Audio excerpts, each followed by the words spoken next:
Dobar dan. U ovom ćemo videu objasniti kako radi dizalica topline zrak-voda, njezine osnovne dijelove, te prikazati jednostavnost njenog korištenja za grijanje, hlađenje te zagrijavanje potrošne tople vode. Dizalice topline koriste se za grijanje još od davne 1936. godine. A kako radi dizalica topline? Pojednostavljeno, dizalica topline uzima toplinsku energiju iz okoliša, to jest zraka, zemlje ili vode, te uz pomoć kompresora diže temperaturu radnog medija koji onda tu toplinsku energiju predaje ogrjevnoj vodi za grijanje. Koliki je omjer preuzete besplatne energije iz okoliša i utrošene električne energije kompresora pokazuje koeficijent COP ili koeficijent učinkovitosti dizalice topline. Što je COP viši, to dizalica topline troši manje električne energije za svoj rad. Uobičajeno, COP se kreće između 3 i 5, a to znači da će za 1 kW potrošene električne energije dizalica topline dati 3 do 5 kW toplinske energije. Velika prednost dizalice topline je da one uz grijanje i zagrijavanje potrošne tople vode mogu i hladiti prostor. Trenutno najprihvatljivije dizalice topline su dizalice topline zrak-voda, zbog njihove jednostavne ugradnje i povoljne cijene. Centrometal u svojoj ponudi ima dva tipa dizalica topline zrak-voda, split i monoblok. U nastavku ćemo pogledati film o našim modelima. Centrometal dizalice topline zrak-voda pružaju kompletno rješenje za grijanje i hlađenje prostora te zagrijavanje potrošne tople vode, uz minimalnu potrošnju električne energije.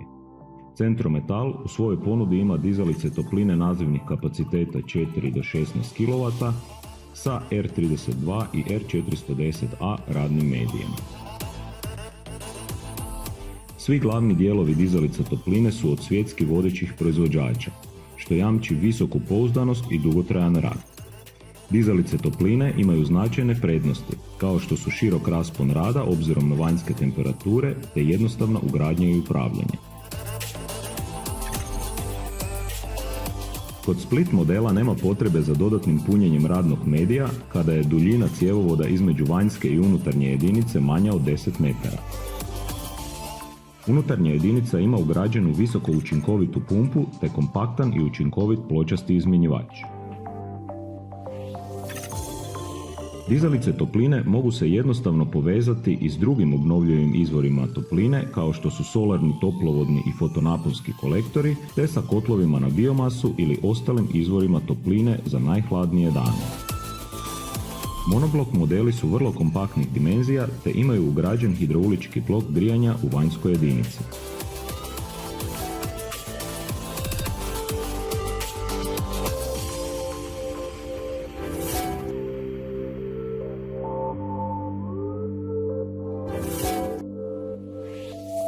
Modernim regulatorom dizalice topline jednostavno se upravlja željenom temperaturom u prostoriji u ovisnosti o vanjskoj temperaturi. Snage i split i monoblok modela ostaju ujednačene pri nižim vanjskim temperaturama, čak i pri -20 stupnjeva Celzijusa u načinu grijanja.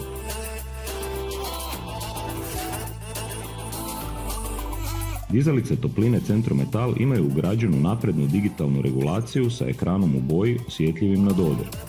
Krugovi grijanja ili hlađenja mogu imati svoje termostate ili se može kao jedan od termostata koristiti regulacija dizalice topline za vođenje jednog miješajućeg kruga vođenog vanjskom temperaturom.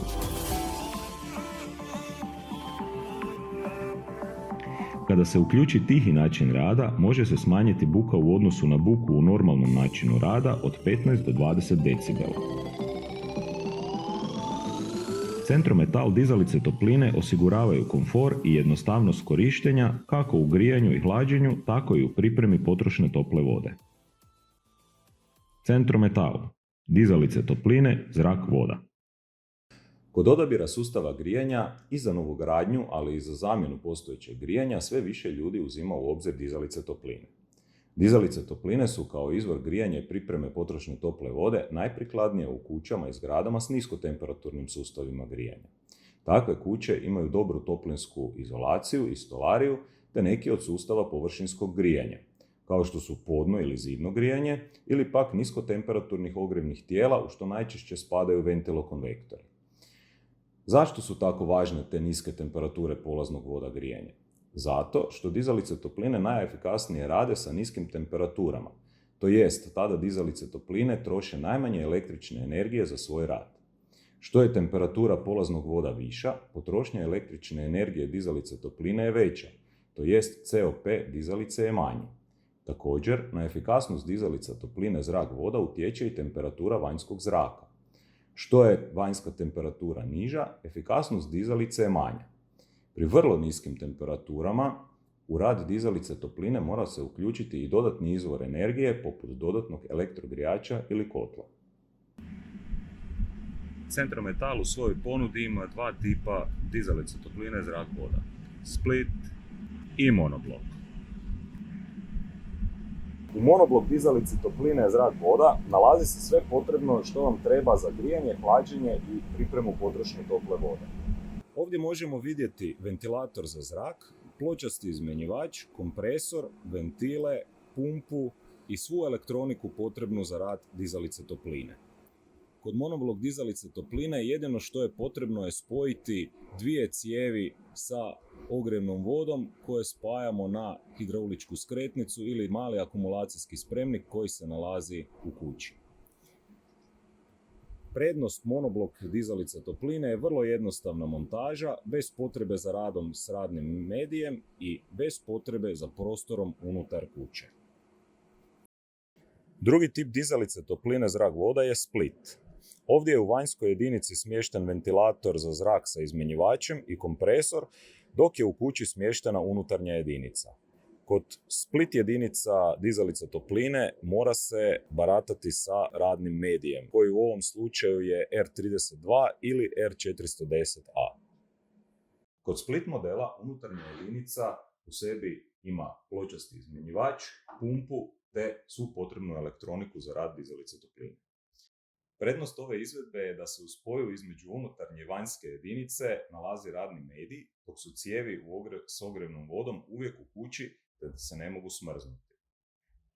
No, za takav tip dizalice topline ipak treba u kući osigurati prostor na zidu, a ukoliko je udaljenost između unutarnje i vanjske jedinice veća od 10 metara, mora se nadopunjavati i radni medij.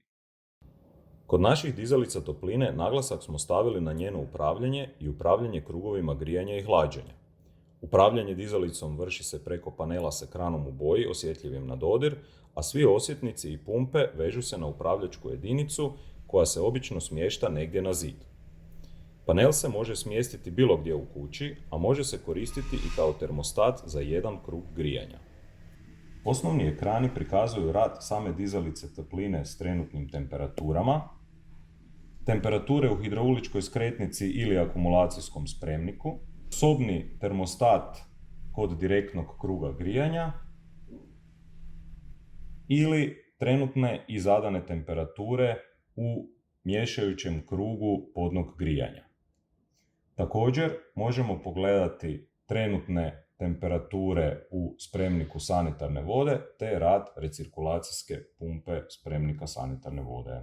Korisnik može vrlo jednostavno upaliti i ugasiti dizalicu topline. Može odabrati željeni režim rada, da li je automatski, zima, ljeto ili samo sanitarna voda. Te vrlo jednostavno se može mijenjati zadana temperatura u prostoru.